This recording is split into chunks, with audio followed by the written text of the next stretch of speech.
Id-Deputat Nazzjonalista David Take huwa ieħor fil-Grupp Parlamentari Nazzjonalista ta' Bernard Grech bil-vizzju li ma jħallasx it-taxxa dovuta.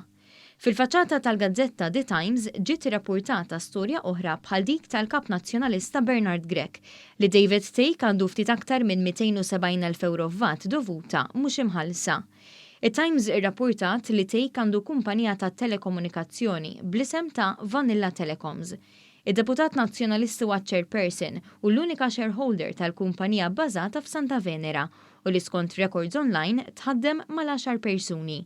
Take li iħeġġeġ u jappoġġja l-protesti ta' Repubblika u l-Occupy Justice huwa personalment responsabbli għal VAT mhux imħallas. L-ammont in kwistjoni kwotat mit-Times u li Take anki ammetta li maħallasx huwa ta' 270,440 euro.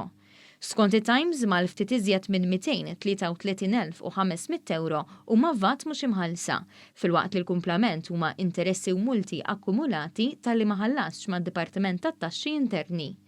David Take li jippridka tant fuq il-korrettezza jkun minn tal-ewwel biex jagħmel filmati fuq Facebook jikkumenta fuq ħadd ieħor, issa qal li parti mit-taxxa li ma ħallasx hija marbuta ma' miżura tal-COVID fejn jidħol differiment tat-taxxa. David Take li bħal Kap Nazzjonalista Bernard Grech ma kienx ħallas eluf kbar ta' euro f'taxxa. Fil-fatt, it-Times fakret kif għal 3 snin Grech inbiddel id-dikjarazzjoni ta' x'daħħal flus wara li qabel iddikjara inqas.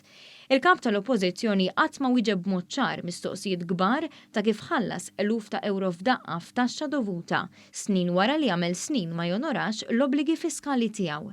Dan għamlu biss wara li tefa' ismu biex joħroġ għall-kap tal-Partit Nazzjonalista. Bħal Take u Bernard Grech imbagħad hemm id-Deputat Nazzjonalista ieħor qrib tal-Għaqda Repubblika Jason Azzopardi. Dan kien għamel 3 snin fl-aħħar 5 snin ma jħallasx it-taxxa. Aktar kmieni din is-sena One News kien żvela kif għal 3 snin Azzopardi ma bagħatx ir-returns tat-taxxa lill-Kummissarju tat-Taxxi Interni. Sansitra Azzopardi kien qal li ma qala xejn mill-professjoni legali, anki jekk hu magħruf kemm hu avukat imqabbad. Wara li One News kixiflu għawaru, Jason Azzopardi mar jiġri biddel id-dikjerazzjonijiet li jagħmel ma tat-taxxa. Dwar dan il-każ ukoll infetaħ ilment għall-investigazzjoni mal-Kummissarju għall-Standards fil-ħajja pubblika.